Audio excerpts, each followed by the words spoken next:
What's up, guys? It's Dave from UltraMegaDeathRay.com. Here doing another Ultra Mega Death Ray Roundtable with my buddies Ross. What's up? And Quan.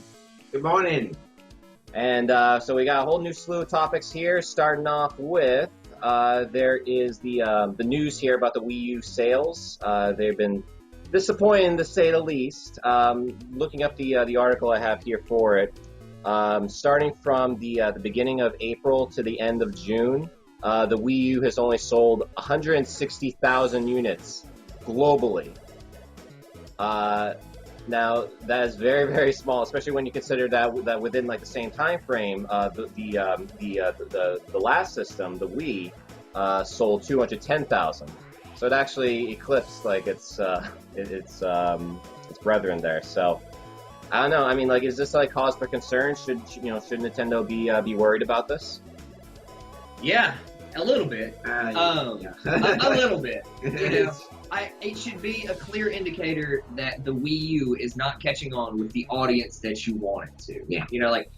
With the Wii, I think it's always been more of a family-oriented style system, and where they've attempted to do it with the Wii U, I think the main problem is titles. Granted, when Super Smash Brothers, new Zelda game, and what else? There's another one.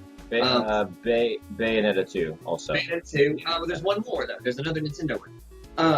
When those come out, you're starting to draw your core audience again. Like, give them another F-Zero, give them another Donkey Kong. Yeah. Give them all the things they want, and they'll come. Hell, give them a Wii U Kid Icarus game. Yeah, that'd be awesome. The titles are definitely a big deal. As far as like getting, even a newer audience to come in and play a lot of Wii, because people that have used Wii products before, they've been they're always going to come back to it at some point, or they're going to buy it just because they know that it works really well with how they play games and stuff. But they're losing as far as like trying to get new people in on them. Well, we know it's not a quality control issue. Yeah. Obviously the systems are working right. When they did have a problem, they basically kind of swept it under the table. Yeah. They did a really good job with Best Buy recalling some of the Wii's and that kind of thing. Like, they did a really good job handling it. Everything's been fun. No critical problems with the system necessarily. It's just there's no good reason to buy it. The library is definitely lackluster at this point, and like a lot of it is just like they don't really have third-party support that Microsoft and Sony does at this point. Yeah. And I mean, like, it's good that they have like Bayonetta 2, and like I figured, maybe this will be kind of like a step in the right direction where they're kind of like securing these like titles that aren't necessarily like Nintendo properties to bring in like more of a diverse crowd, but. Bayonetta is not like alone going to bring in like. Exactly, and my feeling is that if Nintendo proper can develop not just new games based on old IPs, but whole new IPs based around how this system operates, with the big pad and the other people being able to play and that kind of thing. Then the third-party developers will come, but they have to be shown how to use it. This is something I've said before, because it's like, Nintendo can't compete with PlayStation and Microsoft. They just can't. Realistically, they can't. Because PlayStation and Microsoft are in their own category.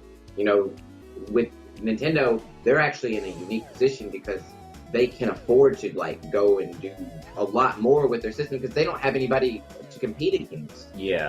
They're literally in a league of their own just because they can't compete with two other major systems or major makers. So, and that's kind of like the thing too, is that like they kind of can afford to, I guess, be like a failure in this sense. Like there's like more like on the story about like about like how this isn't necessarily like the end of like the beginning of the end, more or less, of Nintendo. Like Nintendo going the way of Sega. Like I remember I did an article like a long while back on UltraMegaDeathRay.com about like how that could be a possibility. But there was like an argument about that not really being the case, like simply because you have like the 3DS, which is like still doing like pretty well. I mean, like it's doing a lot better than everybody thought. Yeah, and there was also the DS too, which like a lot of people. A lot of people like still have like the DS like system, and like and that's like still selling well. So like Nintendo's still doing really well in the handheld market. They just need to get like the console game like up and running again. Very easy. Yeah. First party, new and old intellectual properties developed by Nintendo will bring you your third party developers. Definitely. You've got to Gotta implement it though. Yeah. Having no strong launch title Yeah, is really what set all this into motion. definitely. If Nintendo had figured out early on, like they should have, they should have just waited and done like a May launch or whatever, Because and developed a little more property. Yeah. You know, that kind of push it back just a little, or start the game a little early. It just feels like that they weren't like prepared. That was the thing. Definitely See, not. and Definitely not. they have the room to actually do the research, because without having somebody to really compete Yes, against. they should have known. Yeah, they. That's the problem here. They should have known better. Yeah, You know, it's not a surprise. All you have to do is go ask a third-party developer, hey, how hard does it make for you to make HD games? They're probably going to say, it's pretty damn hard. Yeah. You know, well,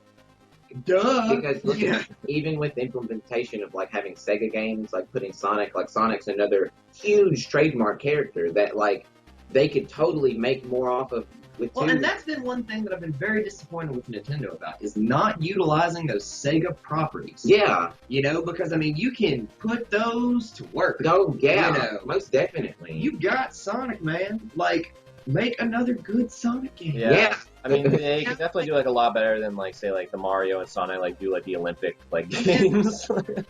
Like Sonic 4 Part 1 and 2, but it just doesn't feel the same. Like, it's not the same game. I'm gonna go out on You a know. limb and just say this because it's kind of feel. Super Mario RPG was one of their most prized games that they ever made. There's a lot of people I know that I mean, that's... love that Yeah. game. Me too. I Yeah. really wish that they would make a sequel to that game and involve more Nintendo properties into it. I mean, can you imagine like if they did like say like a Mario RPG like crossover with like both like Mario and Sonic characters, and you had like Bowser and Dr. Robotnik maybe like joining forces or something. That sounds like fun. God, and that's what I'm I'd saying. play that Is that like they don't have to think out inside a box. Like they have limitless ideas because they have so many Well, things. and how many games have we not seen any sort of sequel to? Yeah. Comic Zone being a perfect example. Why have we not seen a new Comic Zone? Do you guys like think that this could potentially be the beginning of the end for Nintendo, or do you think that they'll be all right? They'll be fine. It's a hiccup. It's one they should have known about. It's a mistake to not think that there wasn't going to be any hiccups. But, like I said, good first-party games will get you third-party developers. There's no doubt. They don't have to rush or do anything. All they have to do is do some research on what kind of games would be great to put on this type of system that would be great for the system. And how to implement them in such a way that you utilize all the system's capabilities. Exactly. Yeah, like the touchpad and everything. Yeah. Yeah, because they got limitless, like Monster Hunter people who play Monster Hunter in this thing. They have a big network for that, and people love the interface for how to play that game on there. So it's like it can be done. I know it can. So. Yeah. I mean, it has like a big following in Japan. I'm not sure if it does too well over here. Does it? I'm not sure if it does sales. I know a There's lot quite of a few people. people who enjoy Monster Hunter. Yeah, I know a lot of people who enjoy it. So it's definitely it's got a pretty good following, especially in Japan. So It sounds like a no-brainer to me then. Yeah.